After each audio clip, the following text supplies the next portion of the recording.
So it's nice to see you, Viktors. I heard that you have great news from your training place. Yeah. And now I'd like to make you some questions so that you can tell more about your experience. So when did you start looking for your practice place? I think I started, well, basically I was aiming on getting place for the summer. So I decided to start a bit in advance, and the first time I thought of practical place was maybe in November. Okay.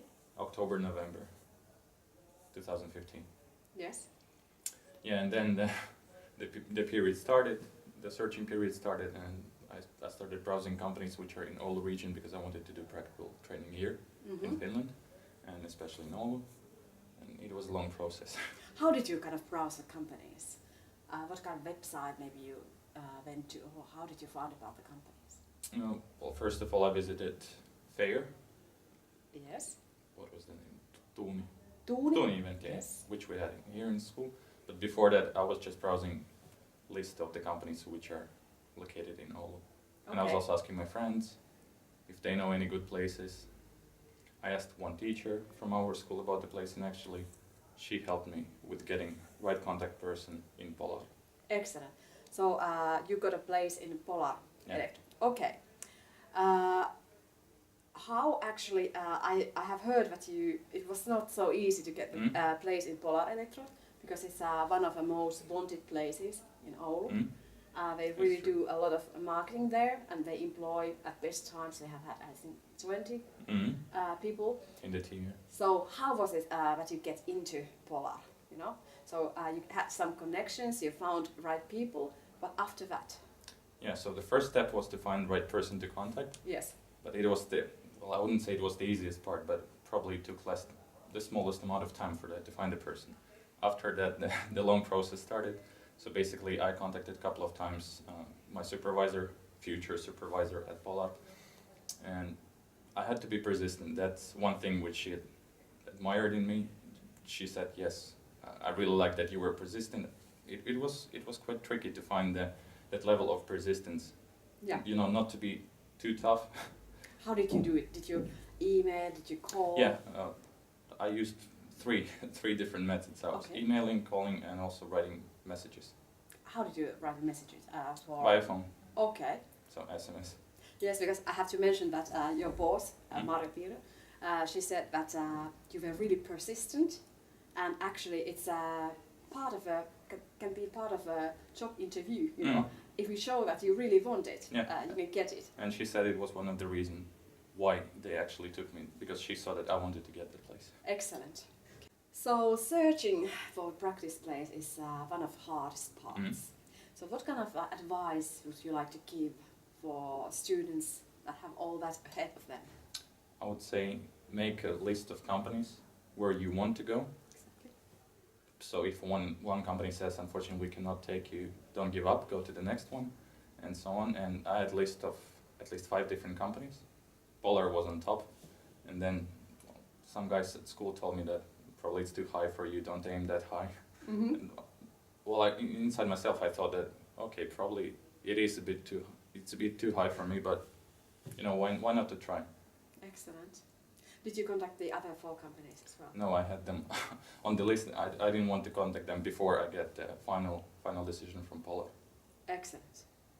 Okay. And that's why I started in advance, that I would have time. If Polar would say me, for example, in March or April, that they cannot take me, that I still have time to contact other companies. So the message is that if you really want to work in some specific company, take enough time and find out who's the right person, and then be persistent. Yeah. Okay, so how about your actual tasks? What kind of tasks have you done during your practice there? Okay, I did quite many things in there. Well, basically I was intern in marketing communication? Yeah, yes. It was marketing communication intern and then graphic design intern. Okay. So there were quite different tasks. For example, for the marketing communication part, I had to help other team members in there. I was making orders, I was creating presentations for them, which they used further on, for example, in some high staff meetings. And actually one of my presentations was used in Russia when our, what's your position? director of retail. Retail, yes. Yeah, retail director, and she had presentation in Russia presenting one of our products, and there was my presentation in background, and I was like, okay, that's quite cool. Excellent. Okay, and how about the graphic design? Did you already have some skills in that part? I had some sort of video editing skills, but I never edited any images, so that was quite new for me. But luckily there was, and there still is, a really nice person working at Polar who is responsible for graphic design, and she helped me a lot. So you have learned also during your practice a lot about. Have you learned new programs or? Yeah, we were using, and we're still using Adobe Suite. Yes. Yeah. So Photoshop, Premiere Pro, After Effects, Adobe Audible, a lot of different programs. Yes. So all of those I learned there in Polar. It seems that if you want to go to Polar, also it's a good thing if you possess some knowledge about this kind of skills. Definitely. Yes. And even if you don't get there, quite many companies, they respect that. If you, I think soon, maybe in 5-10 years, knowledge of the Adobe products will be sort of like minimum requirement when you apply for the job, especially in the marketing. So that's a good hint for everybody.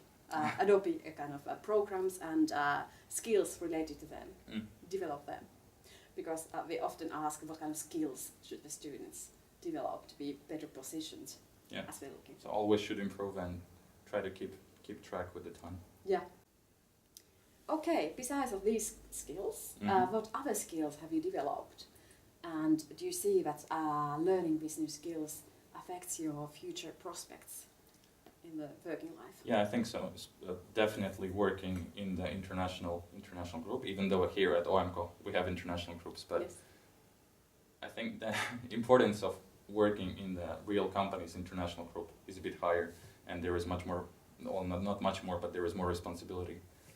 And I think kind of finding the way how to approach different people there, so because people are different.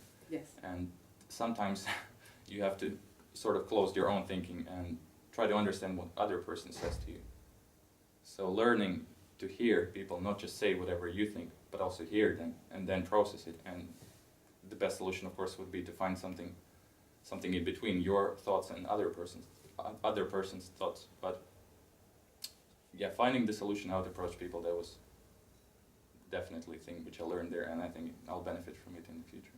I really like your saying that you should learn to listen. You know, it's a very good skill, and if you can communicate so that you can also process what you heard and maybe come back with something innovative after. Yeah. Okay. What do you think was the best experience during your training? There were two things. First thing is related to graphic design part.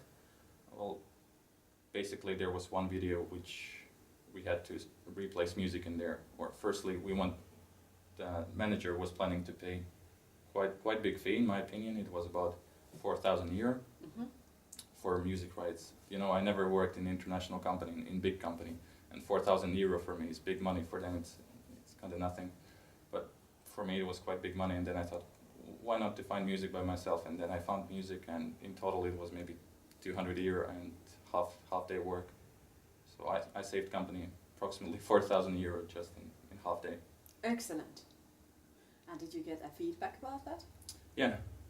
And I heard that some of the feedback is that your training is now finished, but they recruited you so that you can now work till the end of the year, whole days, and after next year till September, half days. Yeah. So tell something about that. How did it happen? How did they actually take you there, you know, after a practice? Well, one person went to the maternity leave. She left on the maternity leave, and they needed someone to help there. And I was quite lucky actually to be in that situation. And my supervisor and whole team, they liked my performance. And then they asked, "Are you able to continue?" I said, "Sure." Yes. I can't miss that kind of opportunity.